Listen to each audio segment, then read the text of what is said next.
warahmatullahi wabarakatuh. Halo peserta @college, terima kasih telah bergabung dalam acara ini. Semoga acara yang diselenggarakan oleh Bintang Network dapat memberikan manfaat bagi kita semua.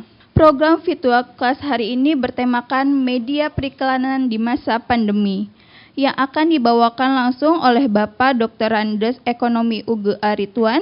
Beliau merupakan senior di bidang periklanan dan berpengalaman sebagai forum media Euro RSCG at Work, Creative Director Inkrim dan dosen UHAMKA. Selama pemaparan berlangsung, akan ada sesi tanya jawab dengan narasumber. Selanjutnya kami persilahkan kepada Bapak Dr. Andes Ekonomi UGA Rituan untuk memulai acara. Baiklah. Terima kasih atas kesempatan yang diberikan kepada saya. Hari ini kita akan bicara tentang cara memilih media saat ini untuk beriklan.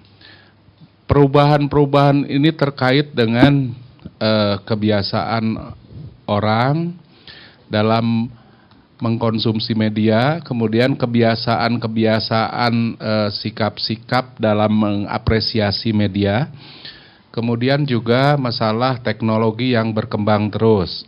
Secara teori sederhana sebetulnya media itu adalah alat untuk menyampaikan pesan. Jadi jangan terlalu jauh berpikir bahwa media itu buat iklan itu adalah hanya alat untuk menyampaikan pesan. Pesannya itu bagaimana caranya, bentuknya seperti apa, tergantung dari berbagai hal. Seperti kalau kita pesan kepada teman, bisa pakai telepon, bisa pakai online system, bisa pakai surat. Zaman dulu mungkin menyampaikan pesan itu dengan telegram atau surat, kemudian berubah lagi menyampaikan pesan dengan telepon, kemudian sekarang ini mungkin dengan handphone ya, dengan sosial media seperti itu. Jadi media itu jangan lupa itu hanya sebagai alat untuk menyampaikan pesan. Ya. Tentu saja terkait dengan periklanan adalah pesan iklan. Jadi iklan itu merupakan pesan dari suatu produk atau jasa dikaitkan dengan kepada siapa pesan itu disampaikan. Jadi pemilihan media itu juga terkait dengan misalnya marketing target audiensnya. Jadi terkait dengan kepada siapa produk tersebut disampaikan dalam iklan itu. Karena seperti kita tahu, tiap orang itu beda-beda dalam mengkonsumsi media.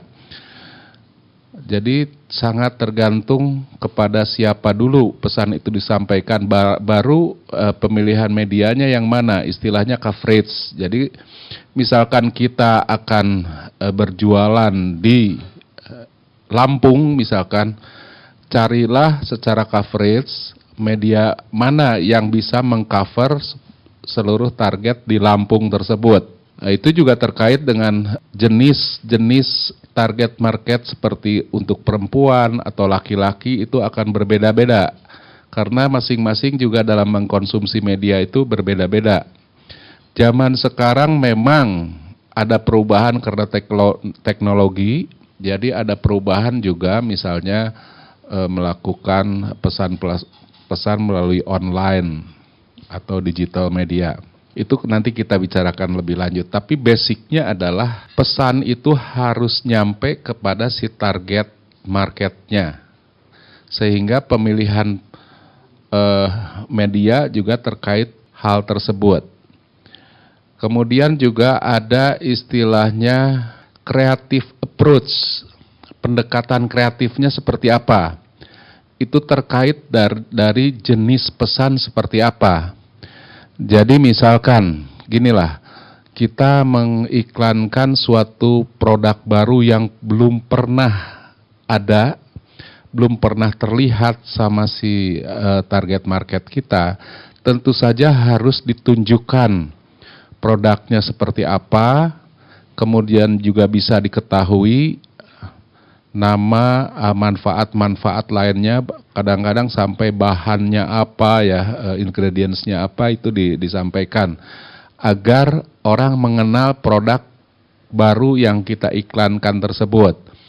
Atau kalau dalam persaingan ada istilah unique selling point. Jadi kalau misalnya kita mau jual gorengan, padahal sudah banyak misalkan di sekitar kita tukang gorengan, kita harus mencari unique selling proposition, keunikan dari produk kita yang menjual, sehingga produk kita itu bisa berbeda dengan produk yang sudah ada di pasar. Terkait dari keunikan tersebut, tentu saja kita harus sampaikan kepada target market atau calon pembeli dari produk kita. Apakah misalkan kita memilih remaja-remaja yang sukanya rasa pedas, misalkan kita sampaikan bahwa produk kita rasanya pedas. Nah, cara penyampaian itu tentu saja berbeda. Kalau kita unique selling point-nya misalkan dalam bentuk, kita membentuk gorengan tersebut misalkan berbentuk hati, tentu saja harus dalam pesan itu harus tergambar seperti apa produk kita. Tentu saja pemilihan medianya akan berubah.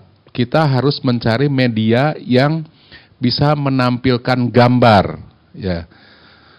Bisa print, bisa visual, pokoknya harus menampilkan gambar karena kita akan menjual sebagai unique selling. Produk kita adalah berbeda dari bentuknya. Nah, seperti itu. Jadi pemilihan media juga disesuaikan dengan pendekatan kreatifnya seperti apa.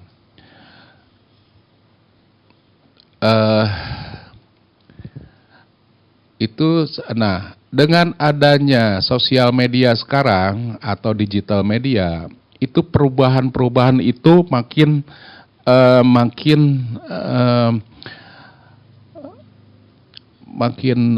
luar biasa gitu ya, karena sosial media itu karakternya berbeda. Makanya dalam iklan juga ada istilah stimulus and response. Jadi stimulus and response itu misalkan saja ya, misalkan seorang remaja laki-laki naksir perempuan, itu dia tidak bisa langsung ngomong misalkan aku cinta padamu, wah bisa ditabok itu, ngapain lo gitu, kenal juga belum. Nah, biasanya ngasih stimulus, menunjukkan suatu ciri-ciri bahwa dia naksir itu seperti apa kedip-kedip mata misalkan ya, atau ke temannya salam-salam, kalau anak remaja kan seperti itu. Nah, stimulus ini sangat penting kalau di sosial media, karena di sosial media tuh habit orang dalam mengkonsumsi media itu sangat cepat berubah. Tidak seperti konvensional media. Misalkan kalau anak perempuan baca majalah Femina misalkan, dia akan teliti melihat satu halaman sehingga kalau ada iklan kita di situ dia akan perhatikan. Tetapi anak sekarang itu kalau dalam mengkonsumsi media itu sangat cepat gitu, dan mereka mencari yang sesuai dengan keinginan mereka atau kesukaan dia. Jadi meskipun seperti itu, kita harus membuat sesuatu stimulus yang membuat orang itu atau target market itu memperhatikan iklan kita. Itu terkait dengan kreatif yang harus betul-betul membuat suatu iklan yang mempunyai daya stimulus yang sangat baik, ya. Nah, itu perbedaan-perbedaan itu akan berubah sangat cepat, apalagi zaman sosial media sekarang misalkan, kita tidak usah menunjukkan satu iklan secara detail, karena kalau dengan teknologi sekarang, orang dengan klik saja bisa langsung ke penjelasan produk sampai bisa dibeli di mana. What to say, apa yang ingin disampaikan. Kedua, how to say,